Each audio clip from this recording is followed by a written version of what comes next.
Hi, high school ministry student leaders. Welcome back. This is session 2 of your student leadership training manual. Hopefully the first session was just so riveting you couldn't wait to start session 2. So in this one, we are looking at, the first one we looked at like the essential questions that we have to ask just about leadership to get an idea of leadership as a whole. And remember, we were narrowing it down to like our purpose, leadership within the church, leadership within a high school ministry, and like what was our leadership within the different ministries and what that looked like.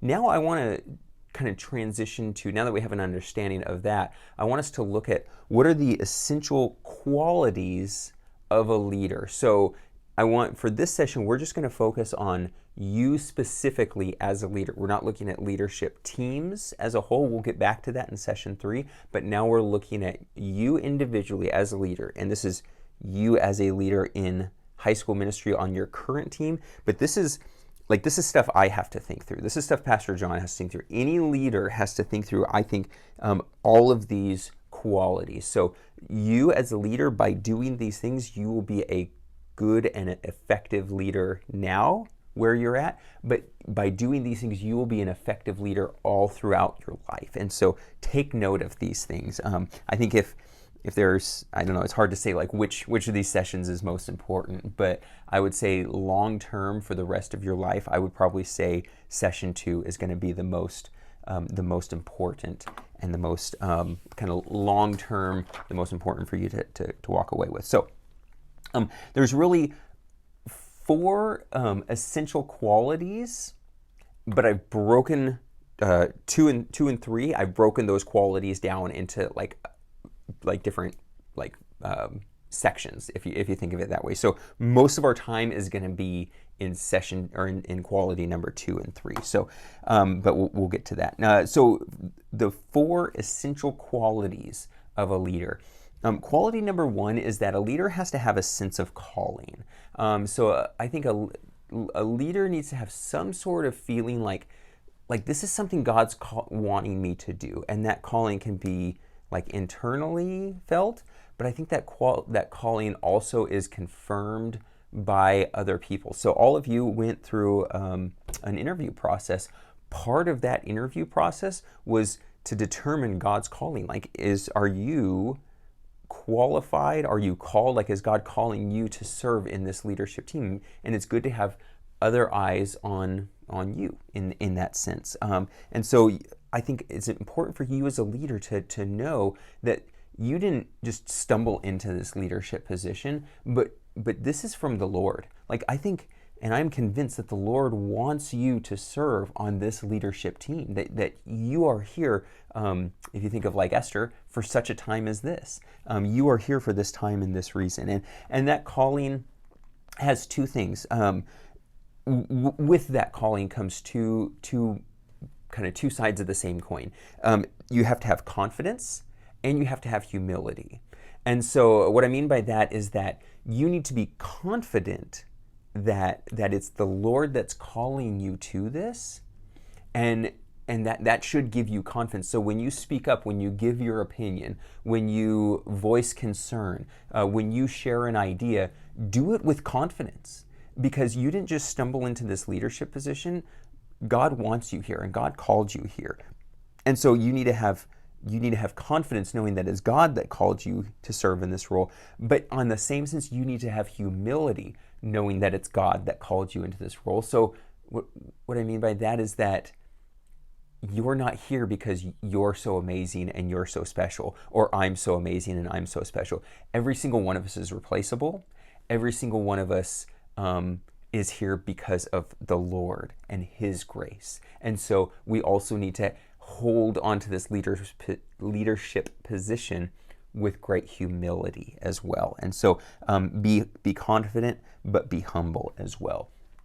The second essential quality, I'm going to spend a little bit more time in this one. So we need to have a sense of calling. We also need to know you also need to know who you are. We need to know who we are as leaders. What I mean by that is that this is like your character. This is your integrity. So a leader needs to have internal qualities that are worth following. Like it's not just enough that we have great ideas or we're amazing and people like us, we're really hip and trendy or anything, but we've got to have some internal qualities. Number one, we need to be Christ-like. Our goal is to point students towards Christ. And so if we are not becoming more like Christ in our own life, then we're not leading students in the right direction. So we need to be Christ-like. We need to have character. We need to have good integrity. People who follow us have to trust us. They have to trust that we're going to be honest with them. They need to trust that we're going to be leading them in the right direction. So this means that who you are in private, who you are when nobody's looking, really, really matters. So you need to be honest. We as leaders need to be people who tell the truth, even when it might not seem like it matters. Even these white lies, cheating, copying, all of those things, that's dishonesty. And for us as leaders, that cannot be known. Like that can't be a quality of us as leaders. We need to have character. Again, it's that idea of who are you when nobody's looking? Who are you in your private life? Who are you in your thought life? That's your character. That's who you truly are, and we need to have that one right. So we need to have character. Being a learner. What I mean by that is that we need to be people who are never content with thinking like we know enough to get by. There should always be a desire to learn more, to get better, to improve. We should, and we need to approach that like with our ministries. Like, so for the events team, just for example, we should never say like, I figured it all out. We've planned the perfect events. We're just going to stick with that. We should always approach those things with an idea of like, okay, it was great. How can it be better? What can we do differently? How can we improve? Just with us personally as leaders, we should never say, I'm a good enough leader. Like I figured out enough to get by. We should always desire to learn more and more and more and to get better. I told you I wouldn't read all these quotes, but this one quote I think is worth hearing. It's in your notes, but it's by John Maxwell. Leaders are not formed in a day, they're formed daily. And the idea behind that is that you as a leader you become a better leader when you are consistently trying to learn. And you don't know what you don't know. In a sense. And so it's important to always try to learn more, to get better, to improve yourself. So a leader's got to be a learner. And another one is confidence. And I already talked about this with calling a little bit, but you as a leader, like who you are in your heart, you've got to have a sense of confidence. The Holy Spirit is within you. God has called you to this role. So be confident in that. And the second or the third quality essential quality of a leader is what you do. So if you think of who you are, that goes to like your character, just like who you are in your heart. So that one speaks about character. Number 3, what you do. This speaks to more of your competence, your ability to get things done. And that's your first one, is like what you do is competence. So a leader can't just have a good heart, be a nice person, be a person of integrity, be Christ-like. You also, as a leader, as a part of a leadership team, have to be able to get things done. So we can't just make decisions and expect them to fall into place. You've got to be able to do the difficult work of planning, organizing, delegating to make it happen. So that means we have to be organized. You have to think through the details. So if you're on a leadership team, we're just taking these leadership teams, but again, these truths apply for your whole life. So if you're on a leadership team, say you come up with great ideas, but part of that, your responsibility is you've got to make phone calls on those ideas. You've got to organize the details. Say for an event, man, you've got to call about the taco truck, and you've got to, call everyone in your grow group and send out those texts. I'm thinking this for example. You can come up with the great ideas, but if you're like, oh yeah, I forgot to make that phone call, and oh yeah, I didn't text my friends, and I show up late to my meetings, and I don't text the rest of my team back, that's a lack of competence. That's a lack of that means that you are unable to get some of these tasks done, or you're not willing to get some of these tasks done.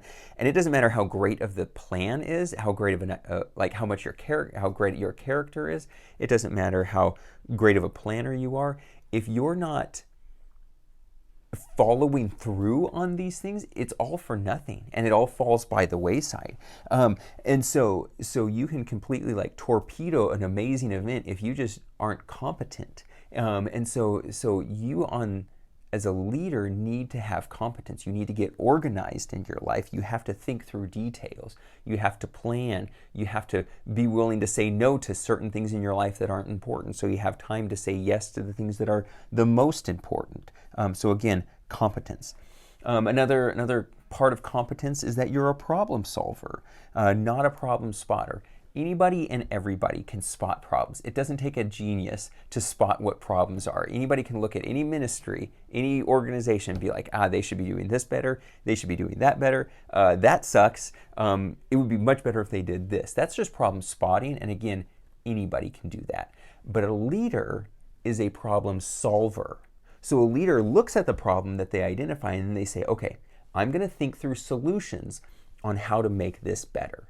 And I'm going to be part of the solution to making it better. The solution shouldn't just be like, oh, I know what the solution is. You guys make this better. No, a true leader is one that says, I'm going to take a part in making this problem better and coming up with a solution to fix this problem. So again, a leader is a problem solver. Next one is that a leader shows good communication. We have to communicate very well. This is on your leadership team. You have to communicate to the people under you. You have to communicate to the people that you lead. Communication is really, really important. If communication breaks down, all the planning can just kind of fall by the wayside.